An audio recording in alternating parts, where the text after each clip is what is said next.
नमस्कार दोस्तों स्विट्ज़रलैंड का जब भी जिक्र आता है उसकी प्राकृतिक सौंदर्य के कारण आता है। और दूसरा जब भी जिक्र आता है वो जिक्र आता है स्विस बैंकों को लेकर। अब स्विस बैंकों का मामला भी बहुत चल चुका है, बड़ी चर्चा हो चुकी है। हालांकि मुझे मालूम है कि हमारे किसी कलमकार का नाम या किसी खाता मतलब ही नहीं है, स्विस बैंक से दूर का रिश्ता नहीं होता। लेकिन बहरहाल कलमकार ना सही, जो भी कलाकार किस्म के लोग हैं, कलाकार का मेरा मतलब यहाँ व्यंग्यात्मक शैली से है कि जो आर्थिक जगत में, वित्तीय जगत में, व्यवसाय के जगत में कलाकार किस्म के लोग हैं, वो कहीं भी खाता खोल सकते हैं। और स्विस बैंक का मित्रों सबसे बड़ी चर्चा जो है वो होती इसलिए है कि वहाँ वो विश्व का शायद एकमात्र ऐसा बैंक था किसी वक्त, अब तो कुछ और बैंक भी आ गए, जो पैसा जमा करने का भी शुल्क लेता है। कारण दो बताए जाते हैं कि एक तो आपसे ये नहीं पूछा जाता कि आपका पैसा कहाँ से आया, कोई आप जानकारी देने की ज़रूरत नहीं है आपको।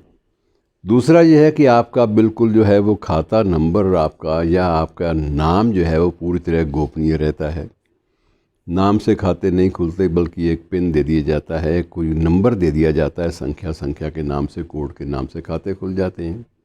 और कोड वाला व्यक्ति ही, कोड को जानने वाला व्यक्ति ही अकाउंट ऑपरेट कर सकता है। और इसमें स्वाभाविक रूप से इसके बावजूद कि वो बैंक पैसे लेता है, जमा कराने वालों की एक विशाल संख्या विश्व भर से उधर की ओर उमड़ती रही है। और न स्वाभाविक है कि उसमें जो अवैध कमाई वाले, धंधे वाले लोग हैं, उनके लिए सबसे सुरक्षित वही माना जाता है कि वहाँ पैसा रखो, ना हिसाब देना पड़े, ना हिसाब लेना पड़े, और अपना खाता भी गोपनीय, सारी चीज़ गोपनीय। जब भी ज़रूरत पड़े पैसा अपना कोड देकर अपना पैसा जो है कोड के नाम से जो जमा है उस पैसे को यूज़ कर लो, इस्तेमाल कर लीजिए। और बैंक ने उसकी मेंटेनेंस का, उसके रख रखाव का, उसको सुरक्षित रखने के लिए आपसे शुल्क ले ही लिया। अब मित्रों हुआ ये कि बहुत सारे ऐसे भी होते हैं कि जैसे कोई माफिया ग्रुप है, कोई माफिया डॉन है, उसने पैसे जमा कराता रहा, जमा कराए उसने, और बाद में किसी एनकाउंटर में माफिया डॉन मारा गया। मैं एक एग्जांपल दे रहा हूँ, उदाहरण दे रहा हूँ। और ऐसे बहुत सारे ऐसे अन्य भी संगठन, गुप्त संगठन, जिन्होंने पैसे जमा कराए लेकिन किसी न किसी कारण से वे अपनी सूचनाएं किसी को आगे दे भी नहीं पाए, और सूचनाएं क्योंकि दे नहीं पाए और किसी न किसी भिड़ंत में या किसी एक्सीडेंट में, किसी दुर्घटना में मारे गए, तो उनके साथ ही उनका नाम जो है वो भी ख़त्म हो गया। और नाम ख़त्म होने के साथ साथ बैंक में जो पैसा उनका पड़ा है वो कोई भी निकलवा नहीं सकता। आखिर में 2000 सन में मित्रों एक बड़ी दिलचस्प घटना घटी कि बैंक ने सोचा कि अब जो हमारा एक नियम है कि 7 साल जो अकाउंट, जो खाता ऑपरेशनल नहीं रहता, उसको सील कर दिया जाता है। और जब ऐसे खाते जो 7 साल से ऑपरेट नहीं हो पा रहे थे, जिनमें कोई ना पैसा जमा हुआ ना पैसा निकाला गया, ऐसे सारे खाते जब फ्रीज़ किए गए तो वो पैसा बैंक की संपत्ति हो गया। और जब बैंक की संपत्ति का जायज़ा लिया गया, उसको गिना गया, उसका आकलन किया गया, तो मित्रों बड़ी दिलचस्प बात सामने आई कि इसमें विश्व भर का जो काला धन है उसका 40% भाग सिर्फ उन बैंकों में जमा था।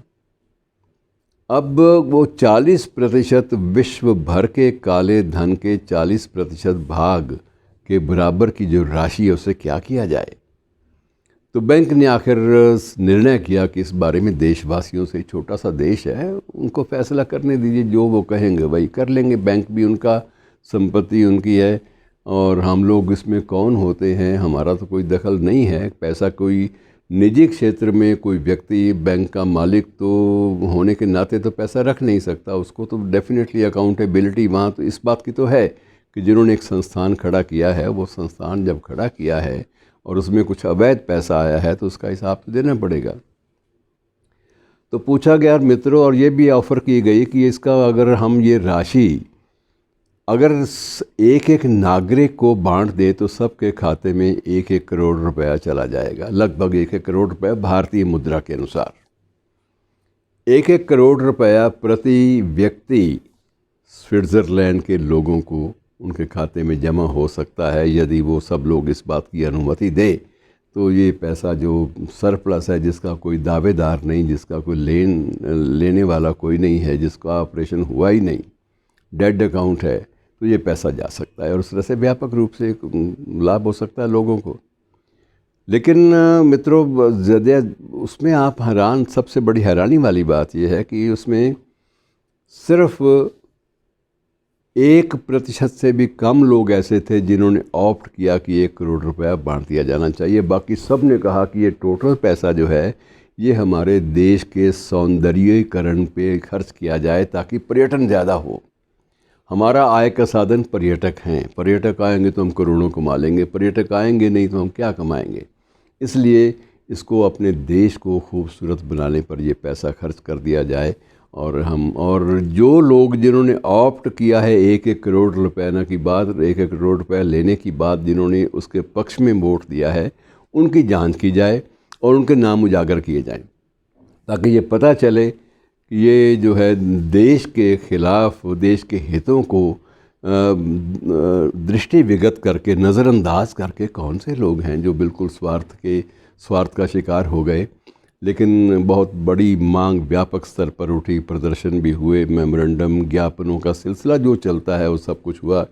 लेकिन बैंक के प्रबंधन ने ये निर्णय किया कि अब इस विवाद में हम नहीं पड़ेंगे, लेकिन पूरी की पूरी जो राशि, जो काले धन के रूप में जो ऑपरेशन जिसका थमा हुआ था 7 साल से, वो सारी की सारी राशि स्विट्ज़रलैंड के पर्यटन पर और देश के सौंदर्यीकरण पर खर्च होगी, ये निर्णय ले लिया गया। तो मित्रों, देश कितनी बड़ी चीज़ है, एक छोटे से देश के नागरिकों ने ये निर्णय ले लिया। क्या हम भी ऐसा फैसला ले सकते हैं? धन्यवाद। सवाल आपके लिए।